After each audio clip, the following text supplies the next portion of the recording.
Assalamualaikum, anda sedang menonton Sekilas Fakta 15 Februari 2023 bersama saya Syiha Mama Amin.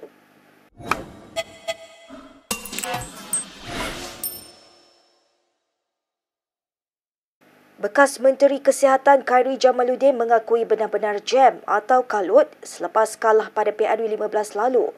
Khairy mendedahkan beranggapan mampu menang di Parlimen Sungai Buloh, namun kekalahan adalah sesuatu yang tidak dijangkakan. Tambah Khairy lagi, dia menyifatkan hanya menang selfie namun kalah undi kerana ramai yang mahu bergambar dengannya semasa kempen. Khairy yang memulakan tugas sebagai penyampai radio di Hot FM hari ini berkata, selepas kekalahan tersebut, dia terpaku kerana memikir masa depannya. Menerusi segmen Backpast Hot itu, bekas Ketua Pemuda UMNO itu bergandingan dengan dua penyampai iaitu Johan Raja Lawak dan Muhammad Azmir Selamat atau AJ. Slogan menang selfie kalah undi itu mengundang tawa besar dan menarik perhatian dua penyampai yang lain itu dan menganggapnya sebagai slogan baru yang sesuai dipromosikan. Pada 27 Januari lalu, selain Khairy, UMNO turut memecat pengerusi UMNO Selangor Noh Omar dan menggantung beberapa pemimpin lain berikutan dakwaan pelanggaran disiplin sewaktu PRU 15. Khairy masih lagi berteka-teki mengenai langkah politiknya selepas ini walaupun mendapat pelbagai tawaran dari pelbagai parti. Menteri Kesihatan Zaliha Mustafa mengajak pekerja kesihatan yang berhasrat mengadakan mogok bersemuka dengannya. Menurut anggota Parlimen Sekijang, mogok sahaja tidak akan dapat menyelesaikan masalah. Tetapi apapun, saya minta supaya semua yang mungkin terlibat ataupun yang cuba terlibat dalam perkara ini kena tahu bahawa sebenarnya itu tidak menyelesaikan masalah, ya. Jadi yang terbaiknya ialah kita bersemuka. Anda semua boleh datang berjumpa kepada saya. Ya, saya sebenarnya faham, sangat faham tentang masalah itu. Latar belakang saya sendiri sebagai seorang doktor, ini menyebabkan saya memang faham benda itu dan saya bertekad sebenarnya untuk menyelesaikan masalah ini. Kalau boleh hari ini juga saya akan selesaikan. Tapi kita kena faham bahawa ini memerlukan sedikit masa untuk saya memahaminya lebih dalam, untuk saya memahamkan perkara ini dengan sebaik-baiknya supaya penyelesaian terbaik kita dapat laksanakan. So, saya minta kepada anda semua, kita berfikir dengan cara yang lebih matang, ya, dengan cara yang lebih baik. Boleh datang berjumpa saya, berhubung dengan pegawai-pegawai saya dan insya-Allah kita bertemu bersemuka dan akhirnya kita sama-sama dapat menyelesaikan masalah ini dan semua sebenarnya akan mendapat kebaikan dari perkara ini. Okey? Baik, berita seterusnya. SPRM telah mengambil keterangan terhadap bekas menteri berusia 84 tahun berhubung pendedahan Pandora Papers. Menurut laporan, ia mengenai kekayaan disembunyikan di luar negara hasil daripada syarikat perkhidmatan luar pesisir.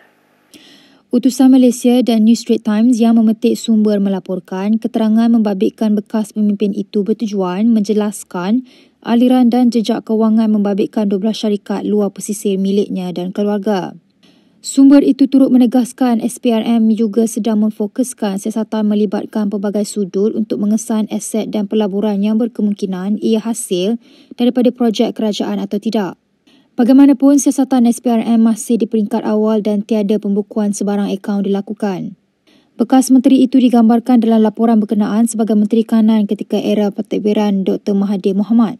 Menurut sumber itu lagi, selain bekas menteri itu, SPRM juga dikatakan akan mengambil keterangan anak kepada bekas Perdana Menteri hari ini. Isu Pandora Papers pernah dibangkitkan Anwar ketika menjadi ketua pembangkang kerana didakwa melibatkan beberapa nama besar dalam negara. Anwar yang dipetik berkata, isu itu juga melibatkan kepentingan rakyat kerana ia turut menyebut nama tokoh politik kerajaan dan juga pembangkang. Sebelum ini, media melaporkan puluhan aset milik ketua negara dan kerajaan didedahkan oleh Pandora Papers yang turut mengaitkan sebilangan rakyat Malaysia terkemuka lain dengan urusan perniagaan luar pesisir. SPRM dilapor akan memanggil Presiden Bersatu Muhyiddin Yassin berhubung siasatan terhadap kedudukan kewangan parti itu.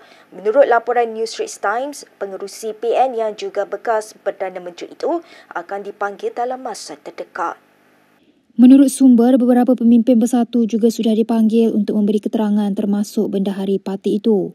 Sumber berkenaan turut mengesahkan SPRM telah membekukan 2 akaun milik Bersatu yang berbaki 40 juta ringgit.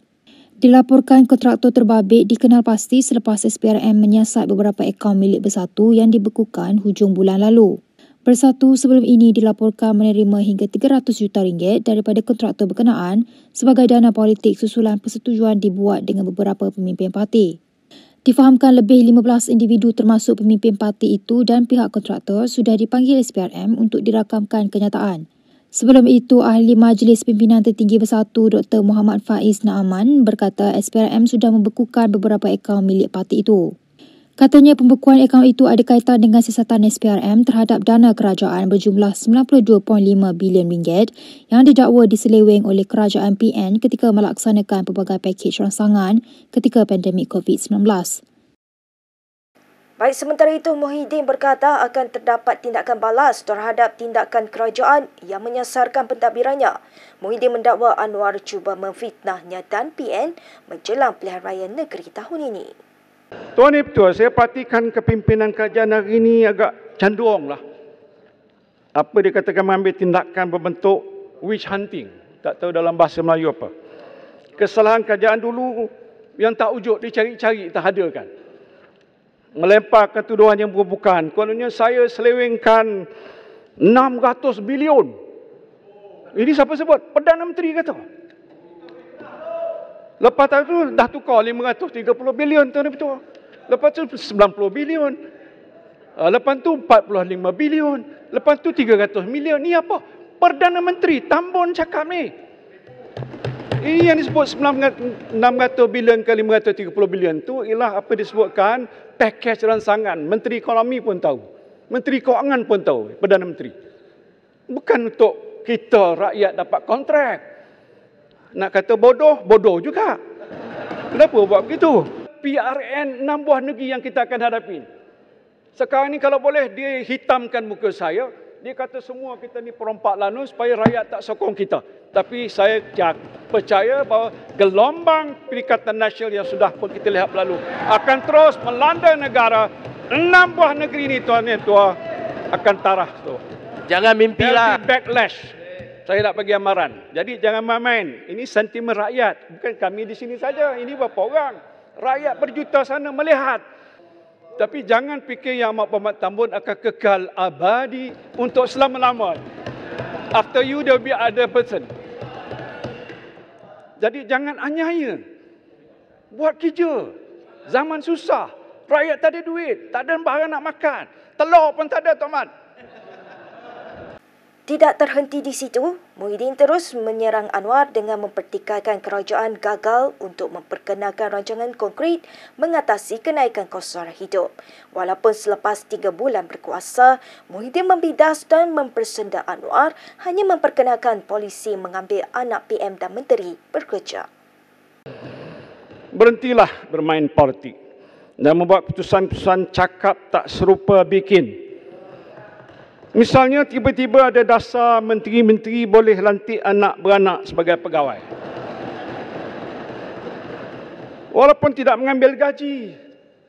Pelantikan ini tuan betul pun kita tahu menimbulkan pencanggahan kepentingan ataupun dengan izin konflik of interest yang berbau nepotisme. Yang itu dikatakan oleh PH dulu ditentang.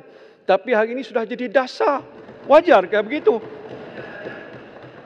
Untuk apa dasar ini diperkenalkan? Tak ada kaitan langsung dengan keperluan rakyat yang mendesak pada ketika ini. Rakyat bukan nak lihat anak menteri, anak Perdana Menteri memegang jawatan dalam kerajaan. Mereka nak lihat menteri dan Perdana Menteri buat kerja untuk rakyat. Baik, berikut beberapa lagi ringkasan berita untuk hari ini.